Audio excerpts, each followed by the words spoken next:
There are two kinds of res judicata. Number 1, actual res judicata and number 2, constructive res judicata. सबसे पहले हम constructive res judicata को एक example से समझ लेते हैं।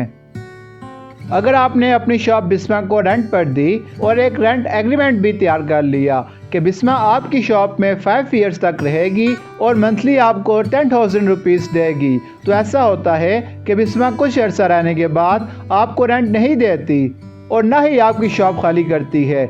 इवन के 6 मंथ गुजरने के बाद भी बिस्मा का रेंट पेंडिंग है और आप चाहते हैं कि बिस्मा आपकी शॉप खाली कर दे क्योंकि वो रेंट नहीं देती। तो आप अपनी शॉप खाली करवाने के लिए और 6 मंथ का रेंट जो कि बिस्मा ने नहीं दिया वो भी लेने के लिए कोर्ट में एक सूट फाइल कर देते हैं। तो अब ऐसा होता है कि आप कोर्ट में सूट फाइल करते हैं और आप सिर्फ शॉप खाली करने की प्ली लेते हैं और जो आपका 6 मंथ का रेंट पेंडिंग होता है इस हद तक आप क्लेम नहीं करते। तो जब आप सिर्फ और सिर्फ शॉप खाली करने की प्ली लेते हैं तो जब फाइनल डिसीजन आ जाता है तो कोर्ट ये डिसीजन देती है कि बिस्मा आपकी शॉप खाली कर दे। तो आपको डिसीजन आने के बाद ये ख्याल आता है कि आपने तो 6 मंथ का रेंट जो कि बिस्मा की तरफ पेंडिंग है उस हद तक आपने तो क्लेम किया ही नहीं। तो अब आप दोबारा से कोर्ट में एक और सूट फाइल करते हैं और ये प्ली लेते हैं कि मुझे 6 मंथ का रेंट भी दिया जाए, लेकिन वो प्ली आपने अपने पहले वाले सूट में क्लेम नहीं की। तो अब कोर्ट आपको बोलेगी स्टॉप। आप इस इशू को फाइनल डिसीजन आने के बाद कोर्ट में क्लेम नहीं कर सकते क्योंकि फार्मर सूट में आपने ये इशू रेज नहीं किया, जबकि आप अपना ये इशू अपने फार्मर सूट में क्लेम कर सकते थे। यानी कि एक डिसीजन आने के बाद अब आप वो इशू क्लेम नहीं कर सकते जो कि आप अपने फार्मर सूट में ले सकते थे। तो यही आज का हमारा टॉपिक है, constructive res judicata. Basically constructive res judicata से मुराद है कि एक ऐसा इशू, एक ऐसा ग्राउंड जो कि आप अपने फार्मर सूट में ले सकते थे, मतलब कि आप अपने पहले वाले सूट में जो कि आपने कोर्ट में फाइल किया जिसका ऑलरेडी डिसीजन आ चुका है, इस फार्मर सूट में आप इस इशू को रेज कर सकते थे, लेकिन आपने वो इशू अपने फार्मर सूट में रेज ही नहीं किया। तो अब यही समझा जाएगा कि जैसे कि ये इशू भी डिसाइड हो चुका है। तो अब आप इस इशू को जो कि आप अपने फार्मर सूट में ले सकते थे लेकिन आपने वो इशू अपने फार्मर सूट में रेज ही नहीं किया, आप दोबारा से एक और सूट फाइल करके उस इशू को रेज नहीं कर सकते। Meaning of constructive res judicata. Constructive res judicata refers that if the parties had an opportunity of asserting a ground in support of their claim or defense in a farmer suit and have not done so, then they shall be deemed that these grounds had been heard and decided. The doctrine of constructive res judicata bars the trial in a subsequent suit of matter not alleged by either of the parties in the former suit which might or ought to have been alleged. सबसे पहले हम ये देख लेते हैं कि farmer suit और subsequent suit क्या होता है। बेसिकली फार्मर सूट से मुराद एक ऐसा सूट जिसका डिसीजन पहले आता है, इसको हम फार्मर सूट कहते हैं। बेशक वो सूट पहले फाइल किया हो या बाद में फाइल किया हो, जिसका डिसीजन पहले आएगा उसको हम फार्मर सूट कहेंगे। बेसिकली फार्मर सूट जो है उसको section 11 of the code of civil procedure 1908 की एक्सप्लेनेशन नंबर 1 में फार्मर सूट के बारे में बताया गया है, जिसका मतलब है ऐसा सूट जिसका डिसीजन पहले आता है। ये लाजमी नहीं है कि वो पहले फाइल किया हो, नहीं, बल्कि ऐसा सूट जिसका डिसीजन पहले आता है। और सब्सिक्वेंट सूट वो सूट होता है कि जिसका डिसीजन आने के बाद कोई पार्टी दोबारा से एक और सूट फाइल कर देती है, तो उस सूट को हम सब्सिक्वेंट सूट कहेंगे। मतलब कि जिस सूट का डिसीजन पहले आता है वो फार्मर सूट हो जाएगा और जो सूट बाद में फाइल किया जाएगा वो सब्सिक्वेंट सूट होगा। कंस्ट्रक्टिव रेस जुडिकेटा से मुराद है कि अगर पार्टीज के पास फार्मर सूट में ये मौका था कि वो ग्राउंड ऑफ डिफेंस या अटैक ले सकती थी, लेकिन पार्टीज ने वो ग्राउंड ऑफ डिफेंस या ग्राउंड ऑफ अटैक रेज किया ही नहीं, तो यही समझा जाएगा कि इस ग्राउंड को ऑलरेडी सुना गया है और इस ग्राउंड पर डिसीजन भी हो गया है। ऐसा इशू जिसको फार्मर सूट में रेज करना चाहिए था, लेकिन वो इशू उस पार्टी ने रेज किया ही नहीं।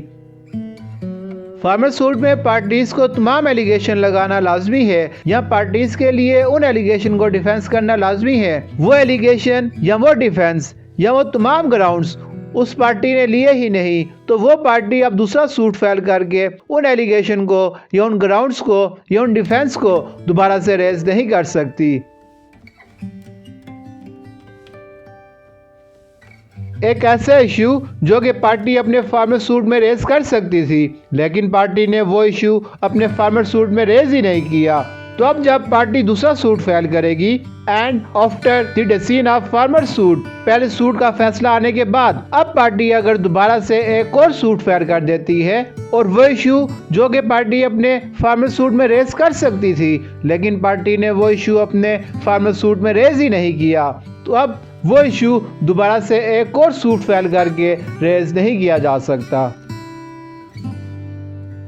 Consecutive res judicata is an essential constituent of the doctrine of res judicata. It is because of the principle of consecutive res judicata that the doctrine of res judicata is rendered fully effective. The doctrine of consecutive res judicata is embodied in explanation number 4 to section 11. Doctrine of consecutive res judicata doctrine of res judicata का एक लाजमी जुज है और doctrine of res judicata को मुकम्मल तौर पर effective करार दिया है। कोड ऑफ सिविल प्रोसीजर 1908 की सेक्शन 11 की एक्सप्लेनेशन नंबर 4, जिसमें यह बात लिखी गई है कि The matter which might and ought to have been made ground of defense or attack in such farmer suit shall be deemed to have been a matter directly and substantially in issue in such suit. Civil Procedure Code 1908 की section 11 की explanation number 4 जो कि deal करती है constructive race judicata को, और इसी में ये बात बताई गई है कि कोई भी ऐसा ग्राउंड ऑफ डिफेंस या अटैक जो कि पार्टी के लिए लाजमी था कि वो अपने फार्मर सूट में ले सकती थी, लेकिन इस पार्टी ने इस फार्मर सूट में वो ग्राउंड ऑफ डिफेंस या अटैक नहीं लिया, तो अब यही समझा जाएगा कि वो इशू जो कि पार्टी ने अपने फार्मर सूट में नहीं लिया जो कि वो ले सकती थी, तो उस इशू को ऑलरेडी डिसाइड कर लिया गया है, यानी कि अब इस इशू को दोबारा नहीं सुना जाएगा। Number 2, actual res judicata. Actual res judicata जो है इसको section 11 of code of civil procedure 1908 deal करता है। जो एक्चुअल रेस जुडिकेटा होता है इसको हम रेस जुडिकेटा भी कहते हैं, मतलब कि ये दोनों एक ही हैं। इसमें सिर्फ जो सेक्शन 11 है वो डील करती है रेस जुडिकेटा को, और सेक्शन 11 की जो एक्सप्लेनेशन नंबर 4 है वो डील करती है कंस्ट्रक्टिव रेस जुडिकेटा को। रेस का मतलब सब्जेक्ट मैटर और जुडिकेटा का मतलब है the thing which is already decided, मतलब कि ऐसा सब्जेक्ट मैटर जो कि ऑलरेडी डिसाइड हो चुका है। The doctrine of actual res judicata bars the subsequent adjudication of a matter which was actually alleged by a party in a farmer suit. Doctrine of actual res judicata subsequent suit को रोक देती है, क्योंकि already farmer suit में इसी allegation से related decision हो गया है, तो अब दोबारा से सेम सूट फाइल करके कोर्ट का टाइम वेस्ट नहीं किया जाएगा। When the matter is directly and substantially in issue in a subsequent suit had been directly and substantially is issue in a farmer suit, it shall be the case of actual res judicata if other essentials of res judicata are satisfied.